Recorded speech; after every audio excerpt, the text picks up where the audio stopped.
Hello and welcome to the Society with Fatima Shaheen at VTV World. Pakistan's greatest asset today is not perhaps its natural resources. It is by any definition perhaps its young population. How do we see young people in Pakistan contributing to take it forward, contributing towards a national development, that too in fact very proactively? This is something upon which we'll be shedding light today. It is very important to quote at the outset that with 64% of the Pakistani population being under the age of 30, what is very important to then sit back and analyze is that are we as a Pakistani nation giving this population an equal chance when it comes to not only accessing the education system, but in addition to that also, exploiting or for that matter harnessing the potential of employment opportunities per se. And this is something upon which we'll be shedding light today. We'll not only be talking about the strides that we have made with regards to youth development in the Pakistani society, that too in sectors more than one, be it education, be it technology, be it women empowerment, be it climate change, and so many other things. But we'll also be talking about the challenges that young people in Pakistan do particularly face. In this regard, it's very important to talk about this from a government's perspective too, because we have seen that the Pakistani government in ways more than one has brought various very well-intentioned initiatives, the aim of which is to practically empower young people. But to what extent do we see perhaps rural youth, perhaps the disadvantaged groups, be it the trans community, be it the differently able persons, or for that matter even minority groups being included in the same? That is also something upon which we'll be shedding light. Overall, we'll be talking about the need for there to be a collaborative approach if we want to make youth empowerment a reality, where we not only see the government working so as to empower young people, but also the society doing its proactive bit too. Last but not the least, we'll also be talking about the need for Pakistan to take important global lessons when it comes to empowering young people, and how can these lessons in turn then be applied given a particular socio-cultural dynamics. All of this today, that too with an extremely pertinent panel. Let me introduce you to my today's panel. My first panelist for today's show is Ms. Khurshid. She's a disability rights expert and she's also a lawyer. Assalamu alaikum ji and welcome to the show. Walaikum assalam. Thank you for joining us, Sana. Alongside her, I have Gillani, who is not only the founder of Apna Psychologist, he's also the CEO of Gutech International LLC. Assalamu alaikum ji and welcome to the show. Assalam. Thank you so much. You're most welcome. My third panelist for today's show is Barrister Maimoona Ranjha, who is the spokesperson for Youth General Assembly. Assalamu alaikum ji and welcome to the show. Thank you for joining us. And via Zoom, we'll be joined by Ms. Zarqa, who is a member of Prime Minister's National Youth Council. Assalamu alaikum ji and welcome to the show. Thank you so much for having me. Thank you for joining us, Zarqa. Now, before we start the discussion on today's topic, let's have a look at this brief report. Pakistan's youth are a powerhouse of innovation, leading the change in tackling today's technological, social and environmental challenges. With access to education and skill development, they are not just preparing for jobs, they are creating them, building a stronger economy from the ground up. Their political engagement is ensuring that young voices shape the future of national policies. Through social entrepreneurship, they are uplifting communities and driving real economic impact. Civic participation and volunteer work are transforming neighborhoods, while youth leadership is fostering a new generation of responsible, committed citizens. Indeed, the energy and creativity of Pakistan's youth are paving the way for a brighter, more inclusive future for all. Welcome back from the report. Sana, I would like to start the conversation with you.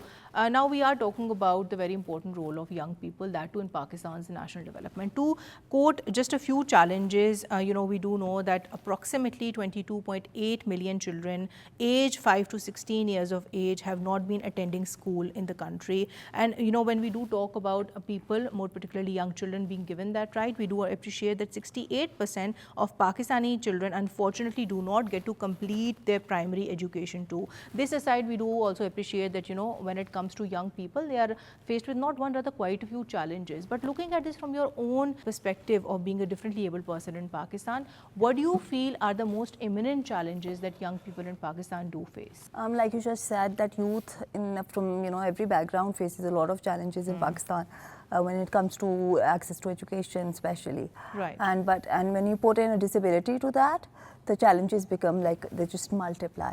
Right. So one of the basic things, the basic first step that should be done to facilitate people with disabilities, especially children with disabilities, especially as through the context of education, should be to make the buildings more, the infrastructure accessible. True. Because without accessibility, obviously, how are they going to come to an institute? So I think that is one of the biggest challenges, and that is one of the easiest solvable, it could be solved. It's the first step. It is the first step, and it can be easily addressed and solved.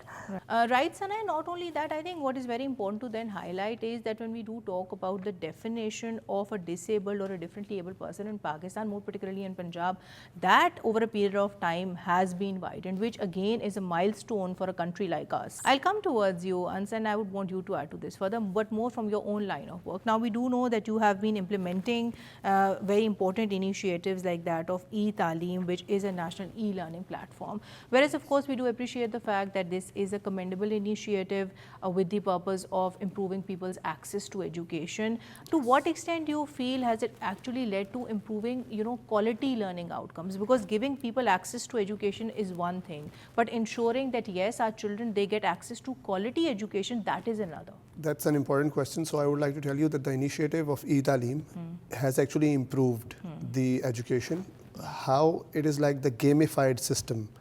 So the students actually gets benefit out of it. So they get certain points for completing their assignments, giving the tests and stuff like that. And when they do, they get certain points on the portal. Right. So with that portal, they've got 4,000 providers from Pakistan where they can go and redeem those points. So this is one of the attractions for the people in the public school that is there, because certain people cannot afford. If somebody is a diamond student, so there are certain restaurants, you name the big ones, they give you 80% off. So somebody who cannot afford that 100%, so it's a big motivation for them. And a student, if I say that a student can take their parents out on a lunch or a dinner or food because they just perform well, I think this has brought in a lot of change.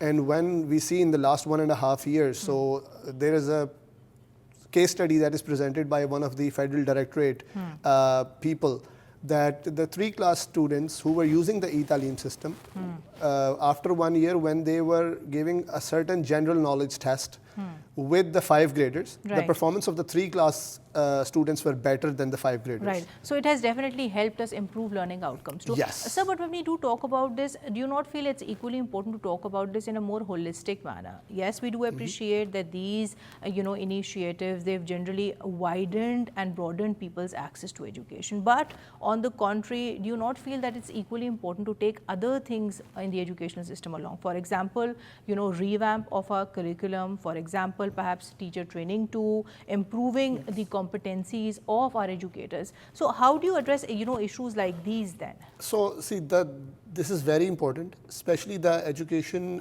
curriculum is one of the important things which needs to be worked on. For example, I see recently the degrees and the education that we are providing.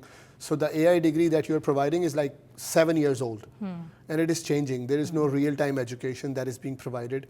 We need to work on that. That is very important because the world is continuously changing. Right. That too at a very fast pace. At a very, very fast pace. Right. When it comes to the teacher training, yes, that is one of the most important things, because if the teachers are not willing to adapt the change, who will implement the change? Of course. So government is taking their initiative. There is an e-Talim platform which has a learning teacher training program. So the government has enabled with thousands of courses from Microsoft and from other international providers for the teachers for free. Indeed, that's very rightly put by yourself, because when we do talk about this, I think what is very important is that we must construe this in a broader manner. We just don't need to ensure that, yes, we do take the government along with us. Here, a lot of responsibility perhaps lies on the private sector too. Yes, I'll come towards you, Ms. Maimoona. I would want you to add to this further, but from your own line of work. So I do understand that you're a lawyer, you're a barrister, and you have very dedicatedly been working so as to create legal awareness, that too regarding, people's, more particularly young people's constitutional and legal rights.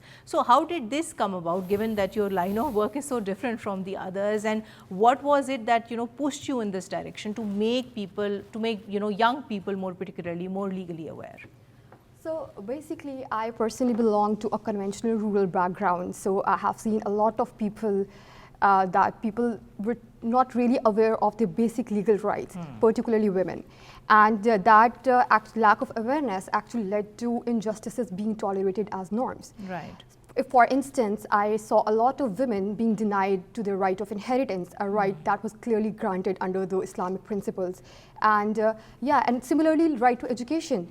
In rural areas, if we talk about them, right of education is highly compromised. Right. So, but what struck me the most was that many of these women believed it to be normal. Right, especially when it comes to also tolerating violence. Yes. I think in this regard, we must also talk about the level of awareness of an average Pakistani young person when it comes to exercising their legal and constitutional rights. So given, of course, the fact that you have been working so diligently on legal awareness in your personal capacity as well as with YGA2, how aware on average do you find an average young person to be when it comes to, knowing about the legal rights? So if we talk about young people knowing about their legal rights, obviously there are multiple loopholes, and one of the loopholes that I would consider is that the fact that there is no legal education in the curriculum. And if we talk about other countries, for instance UK, so legal education is a part of their national curriculum. But if we talk about Pakistan, unless you study law, there is no way you are able to get that sort of information. So most of the young people, they grow up without knowing how law actually protects them. But with the digital campaigns now, with the awareness... With social media, I think social media has made people more aware. Yes, of course, you can't equate it with, studying law and having a legal career per se. But then I think I would slightly beg to differ from you here, being a lawyer myself, that when we do talk about the level of awareness, I think an average Pakistani now, young person is definitely more aware to what perhaps was the case maybe a decade ago. On which I'll come towards you, Ms. Zarqa, and I would want you to add to this further. So when we are talking about, not one, rather quite a few issues that young people in Pakistan are then faced with. In this regard, keeping in mind your particular line of work, something that I would want you to add to this discussion would be the perspective of climate change. Now, we do know that climate change generally impacts nations and societies, of course, and it is a very imminent issue which is not only faced in Pakistan, rather globally too. But when it comes to its particular impact, that too on young women, that too on children, how would you deliberate on the same, and why do you feel is it so important to look at issues like these, that too particularly with a gender sensitive approach? How would you view this issue, and what would your comments be with regards to perhaps having an intersection between gender equality and climate change when it comes to having the right policies in place?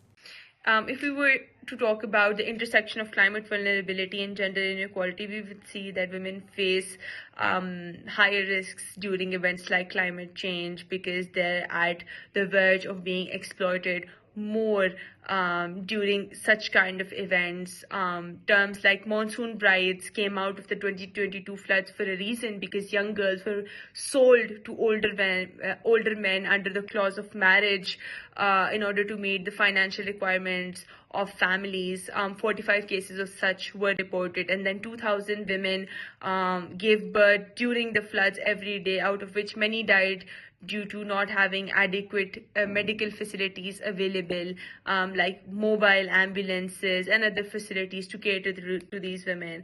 And access to sanitation also differs for women as they have menstrual cycles. Young girls were not able to have access to sanitation facilities, which caused a lot of problems, medical problems for young girls. So definitely there should be gender responsive aspects being incorporated into the disaster risk management strategies that Pakistan is looking at right now, because a climate action plan has to have various facets, and those facets have to cater to every faction of the population differently. Men are affected differently, women are affected differently, disabled people are affected differently, then we have children that are affected differently, transgenders are affected differently. That's very rightly put by yourself, that we do need to construe this very holistically given the peculiar needs of every strata of the Pakistani society. But moving a step further, when we do talk about making sure that different communities, more particularly marginalized groups in Pakistan, are heard and they are given a seat at the decision making table, accountable. To what extent, as a young person in Pakistan, do you feel has that been done? When we talk about showing that yes, climate justice and climate action does take young voices along, have we as a Pakistani society been able to do that? And if not, why do you feel is it so important to have youth representation and youth engagement in shaping the right policies in this regard? Now, youth engagement in climate action is again a very important subject, and youth are not just the future, they are the present force within climate action. So if I were to talk about my responsibilities within the Prime Minister Youth Advisory Council, I would say I would work towards amplifying youth-led initiatives that promote policy making and also promote inclusive measures that bring various facets of society together. Now, if we were to focus on climate literacy and green entrepreneurship and youth-led environmental campaigns, they are indeed critical to spread awareness within the youth. But then again, this awareness is of no use when you don't know that almost 49% of your population is more vulnerable during events like climate change. That's very rightly put by yourself. Sana, I would want you to add to this. I think she's explained this in a lot of detail. So when we do talk about climate change impacting even differently able persons, I think that is perhaps an angle which is often left unignored. A lot of times we do talk about it impacting young women, children, and then she also very rightly spoke about refugees. But what about differently able persons like yourself? How would you comment on that? Because you see, then again, this is something that we do need to give equal and fair consideration to. I think when disaster strikes, I think the most vulnerable in the society are affected, like the women, children. Unfortunately, women are also added in the vulnerable category, which should not be so. So people with disabilities are one of the most marginalized groups, and they are obviously, when disaster strikes, I think nobody even thinks of them, and they don't realize that anything affects them, like it is multiplied by 10 for a person with a disability. So whenever we formulate any policy, I think people with disabilities should be included in the policy making. So they should be prioritized that way. Exactly. It's something that we did see in the COVID-19 pandemic as well. You know, the way it impacted them, they were unable to do simple things like perhaps getting the care of a caregiver too. And I think they should be given a seat at the table for them to tell how they could be facilitated. Because exactly. I think what I can tell you about myself, you cannot just assume, and you don't even know the kind of challenges a person with a disability feels. So I think giving them a seat at the table should be a biggest priority for any disaster-led policy or any policy for that matter. Right, and more particularly when it relates to climate change. Of course. But moving on, Sana, I think here we must also talk about the need for us to include them in the society. Yes, we do know that they are faced with issues more than one, but at the same time, are we making the right strides when it comes to having a more inclusive perhaps workforce? Because economic empowerment is the way forward. Until and unless you economically empower the more disadvantaged groups, there is no way that the nation can move forward. So in this regard, I do know that you are on the board of advisors of now PDP, which has been very diligently working so as to economically empower differently able persons in Pakistan. But what has been the scope of all these initiatives, and on ground, how impactful have they actually been? See, I'll just start from the law that we talked about earlier as well, and we were very particular that we want to economically empower people with disabilities. So, you know, like you said, an empowered person empowers other people as well, and we wanted to show that, you know, people with disabilities are very productive members of the society, and they can also contribute if given the chance. So we set up a quota, which was the minimum quota of 3%, and you find people who do organizations who do not employ people with disabilities, but at the same time we want to give incentives for people for the organizations which do. And I'm lucky to be a part of a leading OMC and then being a board advisor of now PDP. Organizations that are really working for the empowerment of people with disabilities and of other vulnerable people in the society, such as women as well and children. And in both the organizations that I'm a part of, economic empowerment is a priority, and now PDP, like you said, is working. They have a lot of initiatives going on. They've been working on vocational training, skill development. And the OMC that I'm talking about, they themselves, at the service station especially, they employ people with disabilities, and they provide platforms for entrepreneurs, women entrepreneurs. That is so especially. important because a lot of times women might not have that ideal education to have a 9 to 5 job. So Yeah, it covers that it gap does, there. and you know Right. they provide the facility, and it could be catered according to a particular person's needs. So you know a lot of work is being done, and I know a lot of work has to be done. But you know we should keep a positive mindset, Right, and slowly and steadily exactly, we are and getting there. appreciate the initiatives that Right. are being implemented and done as well. Right, Sana. Coming towards you, Ans, I think here we must also talk about your particular work in this regard. Now, we do know that you are running an international model which has a 90% female workforce, along with having hired a significant representation of religious minorities. That again, of course, is something that should be appreciated. But when we do talk about, you know, moving a step ahead, when we talk about perhaps not just hiring such people, but ensuring that yes, they do stay with you long term.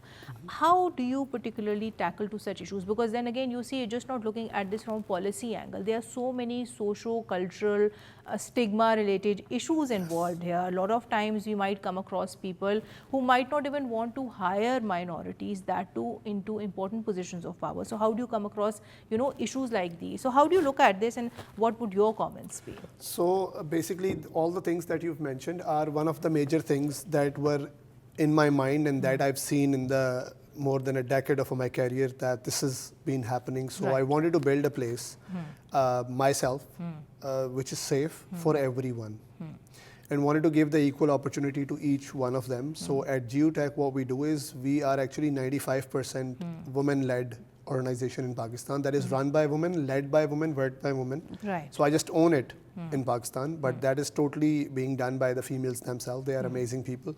And when it comes to the minorities, so we just set a quota that it is 8% out of, if 100, 8 of them will be minorities. If I don't have a minor person, we will keep that position open. Right. So we'll not hire somebody. So they'll hire themselves, because when they'll have extra pressure, so they usually hire, and I have no difficulty in that. And when you talk about people staying with me, so work on them. So how we work is I have people from 2.5 years, and they are all 100% remote. Most of them I haven't met. So how they stay is because we grow them from the start. So they came as an intern, and some of them are operations manager running the team. And then the training modules that we run is that we don't train people as an intern. For 3 months of internship that we do, we train you a proper resource. Right. So we have more than 111 success stories in the last 2.5 years. 11 of them are the entrepreneurs. They run their own businesses now.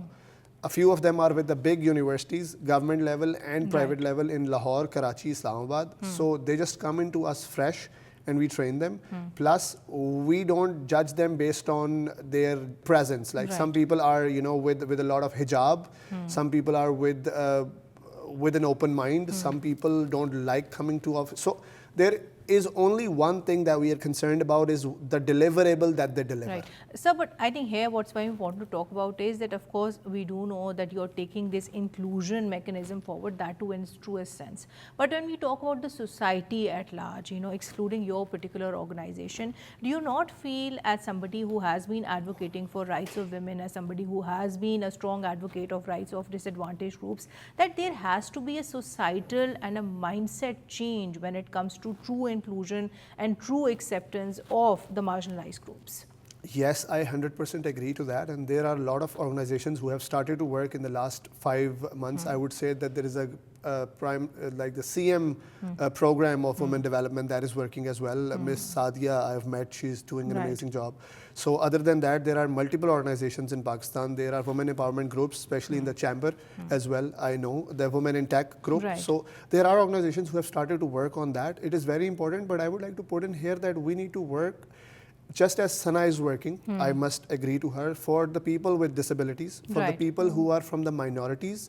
So for that even the trans community of the country. So for the transgender people, we've had 2 of them, but we need to do a lot of things so that they are not on the roads, they are not begging. It's more of such initiatives should be taken so as to economically and socially empower them. Also, Sana, I think here you would agree with me in this, to take them along with us. A lot of times we see that, you know, that entire angle of taking them along with us at some level or the other actually ends up them being socially excluded too. So that inclusive thing, that needs to kick in, and that too in letter and spirit. I'll come towards you, Ms. Zarqa, and here I would want you to comment on this. Now we do know that social media has that power of course, increasing youth activism, and youth activism as it is has definitely been on a rise because of growing usage of social media. But as a young person yourself, to what extent do you feel has youth activism actually led to tangible change? We do know that young people nowadays, they are using social media in ways more than one, not only in propagating youth activism, but at the same time ensuring that all these open conversations that we do have about so many social issues, they actually do translate into tangible change. So as somebody who has been working with the Prime Minister's National Youth Council and generally been advocating for rights of young women particularly, how effectively do you feel has social media been able to lead important movements, that too movements which have actually translated into real world change? If we were to talk about the indicators and the metrics of the most effective way of assessing the success of youth empowerment initiatives, I think if the youth in a specific countries start believing in investing in their own startup or investing in their own non-profit more than working a regular job, I think that would be the perfect metric to measure youth empowerment in this regard. I believe that in nations like Pakistan, where there's so many talented people, the only thing that's lacking is the resources to empower them. If these people were, part of confidence building programs, these children were part of confidence building programs, skill building programs, they would definitely come up with numerous amount of startups. And definitely startups are a marker of success in a nation when the children do not feel like working for someone else, rather they want to start something of their own. And that's the best way to take youth empowerment forward. And again, not only that, if we were to talk about the developmental sector, these children that work towards empowering the vulnerable, they are also they can also be assessed as an effective indicator of youth empowerment, because when they feel secure themselves, they go on to help others, which shows that they have some amount of consciousness in them. I see so many young children that are promoting their own NGOs. Definitely. Coming towards you, Maimoona, I think she's talked about quite a few things on which I would want you to add to further.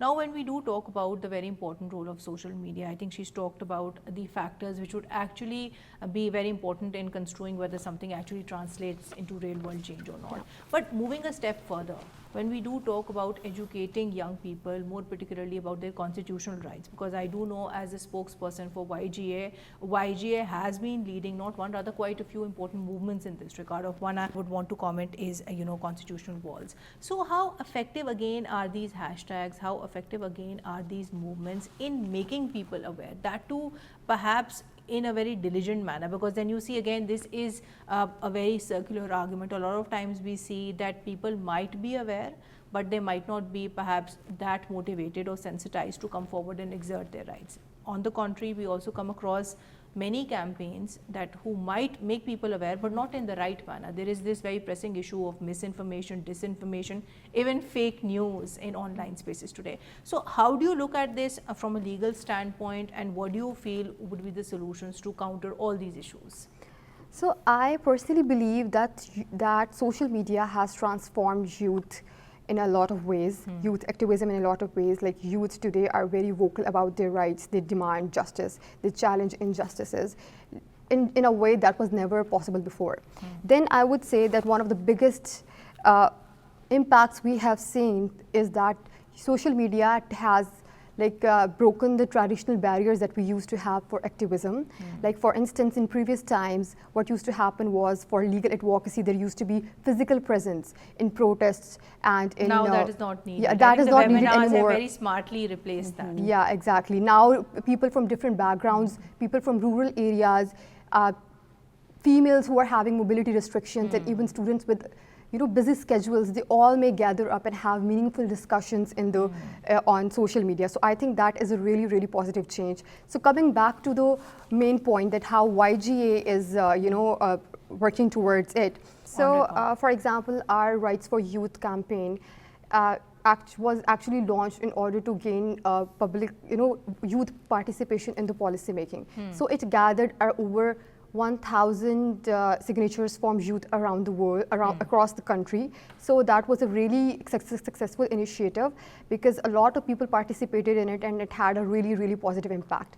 And another one of the most successful impacts that YGA had was the launch of the constitutional walls. Right. So what we did there was that we used university spaces to turn them into interactive hubs for constitutional awareness. So the idea behind it was that to take the fundamental rights discussions out of the textbooks and put them into real public spaces. Practice. And I think in this regard, what is very important to talk about is the all-women Pakistan mood competition that YGA did, which had that, of course, advantage of bringing together so many women, that too from all backgrounds, equally from the urban as well as from the rural areas, to come together on one platform. So do you not feel, as a young lady yourself, that when we talk about addressing this, that too from a gender-specific lens, platforms like these, they are extremely important?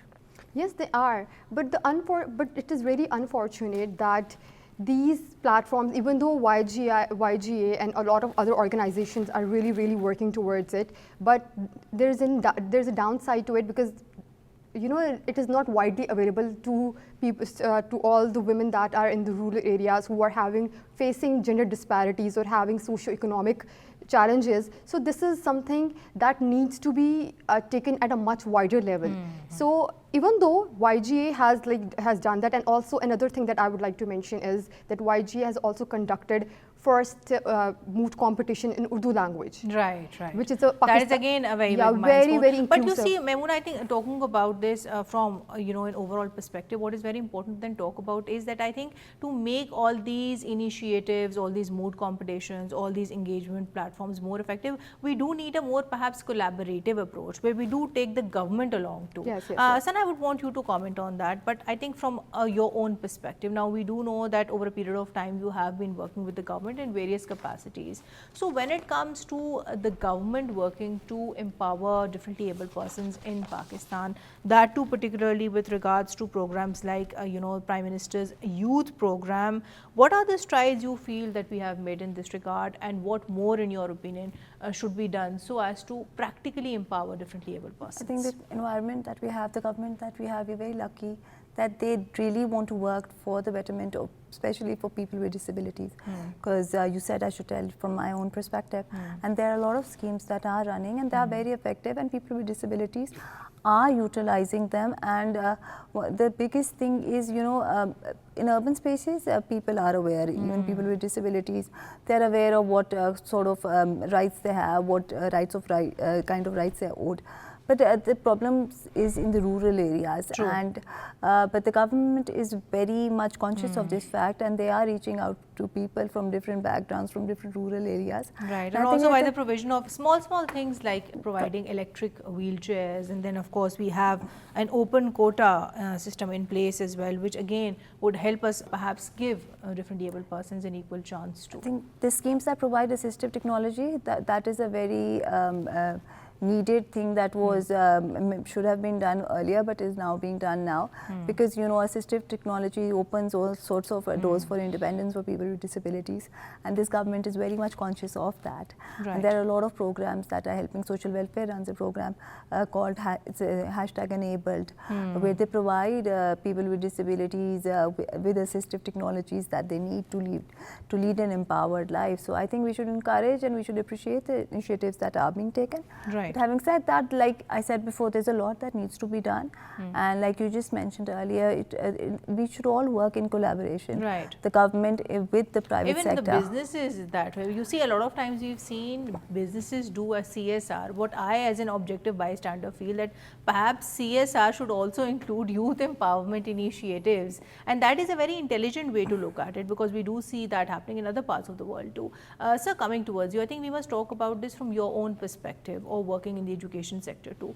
So when we do talk about the government working to overall improve both the quality and the accessibility of the education system, that to an average Pakistani, more particularly to young people, to what extent do you feel has the government done just that? And then again, here I quote important initiatives like that of the Prime Minister's Youth Program and Digital Youth Hub, which have, in ways more than one, actually achieved notable success. So how would you then comment on the effectiveness of all these initiatives? So these initiatives are really helpful, because if you say, you talked about the social media, that it is really helping, and probably, I'll say that 70-80% people must have phones these days.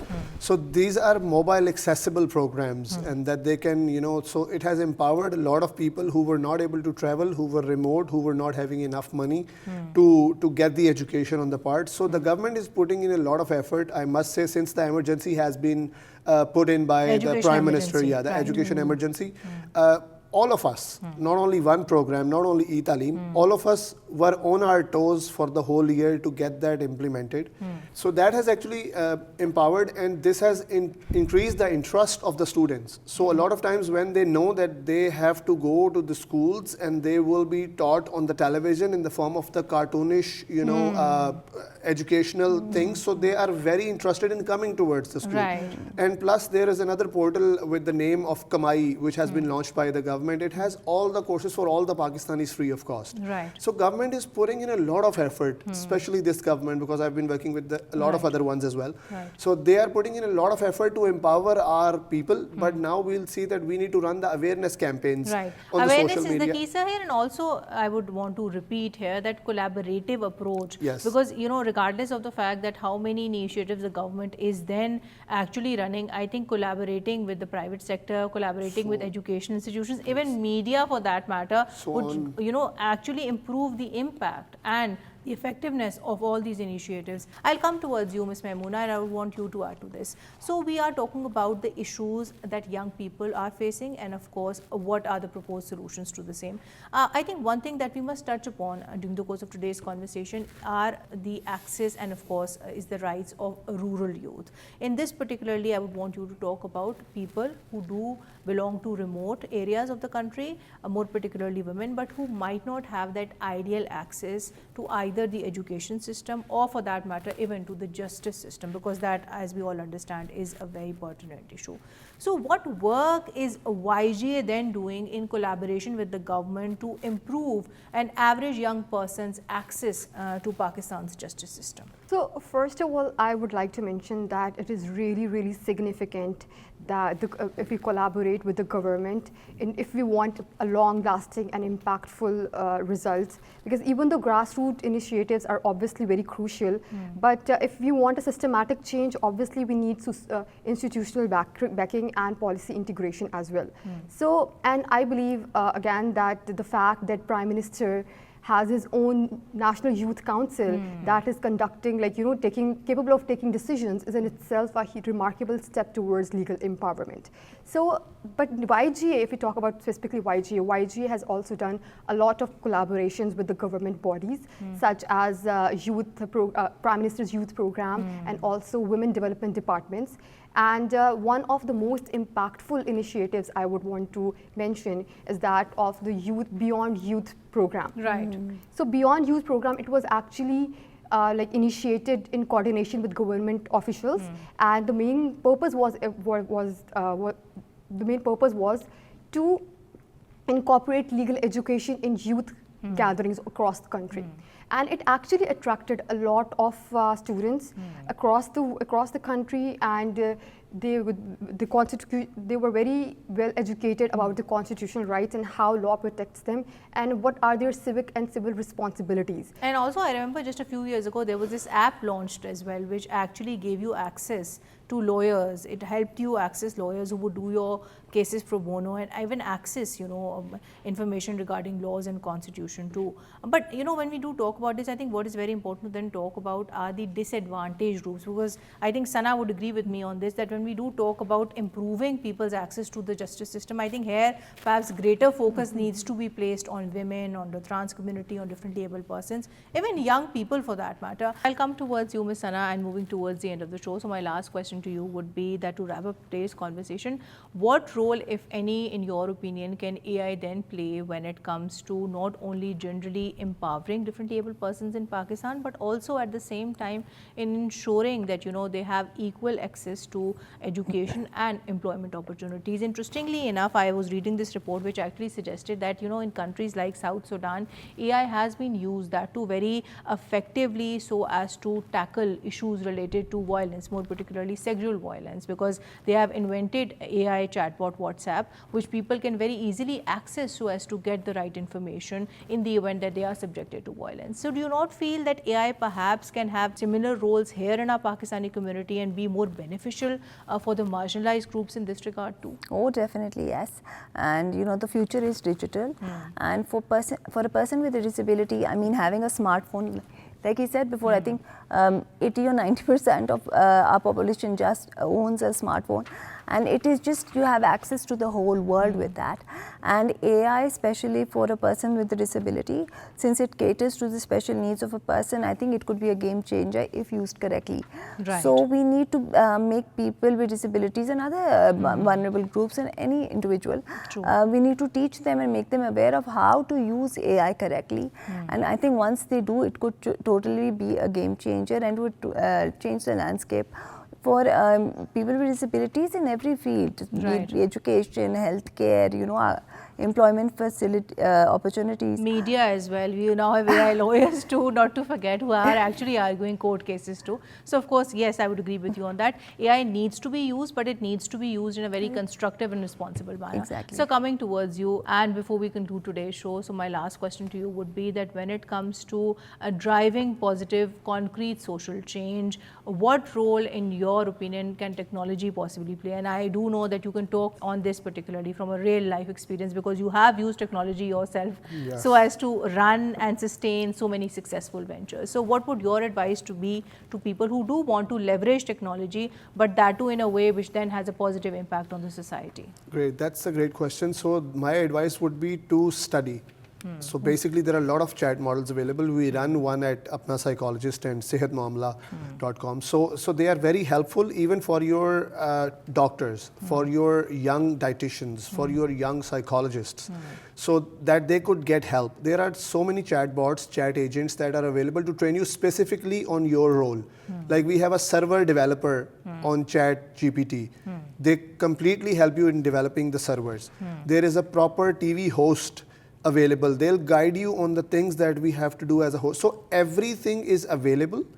We need to build a policy, in my opinion. The government has to build a policy. Probably a 30% content needs to be educational for every content maker in Pakistan. True. So that they can make people aware about the technology so that the country could get benefit out of it. Right. But then you see, I think here a lot of responsibility would also perhaps lie on the content creators, because sometimes people might end up posting things, but they might not be educational, keeping in mind the greater good. So there are so many, I think, ifs and buts here, because I think using online spaces as it is, that is something so subjective. What might be moral for somebody might not be equally moral for the other person too. I'll come towards you, Maimoona. I think here we must talk about the need for us to have targeted interventions when it comes to improving young people's level of awareness, especially with regards to exercising their legal and constitutional rights. If young people at a very early age are taught the importance of the same, I think there would possibly be so many issues that they could actually steer clear of.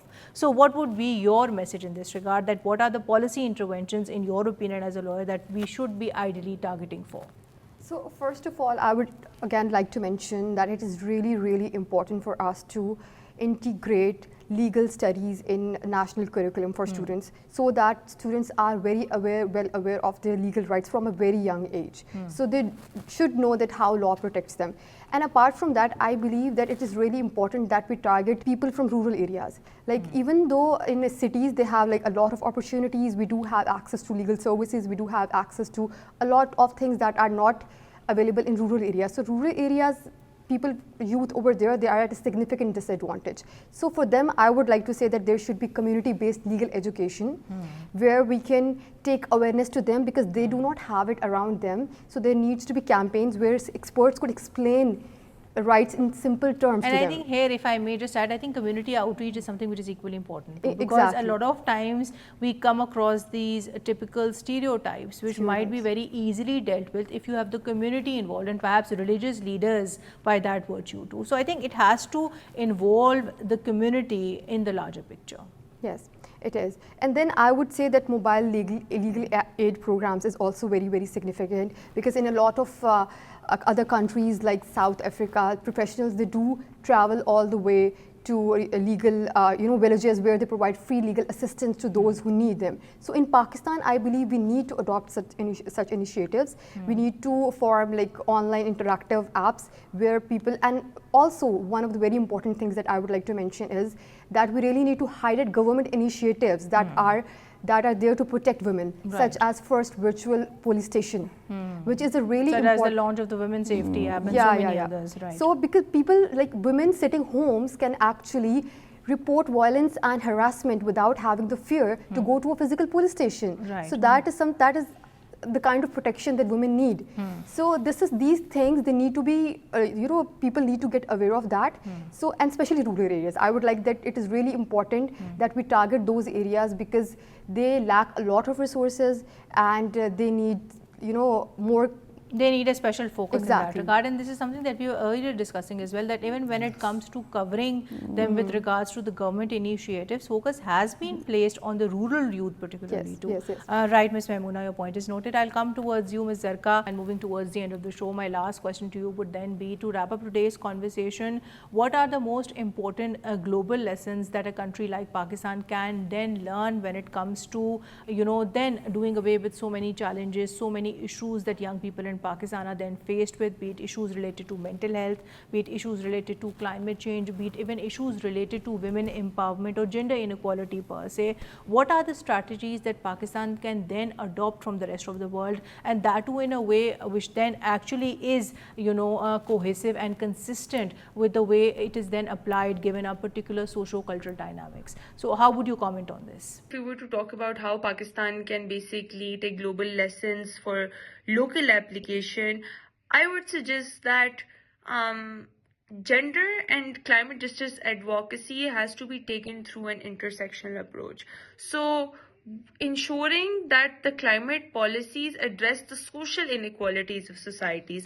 Now, countries that have successfully mainstreamed gender in climate governance provide valuable insights that can serve as a good example to Pakistan. So we need more inclusive climate financing and international organizations to scale up the community-based solutions, which is the key to localize global strategies in a way that aligns with Pakistan's, socio-economic and cultural context. Again, we do not want to impose whitewashed approaches on our society, which can harm the social fabric of our culture, but rather we want them to be inclusive in a way that it empowers the local population. Now, if we were to take an example of the women in Chitral basically assess the flood by putting their ear to the ground and assessing the strength of which the water was coming their way. We did not have the technological resources, but again, it's traditional practice that has been going on for centuries.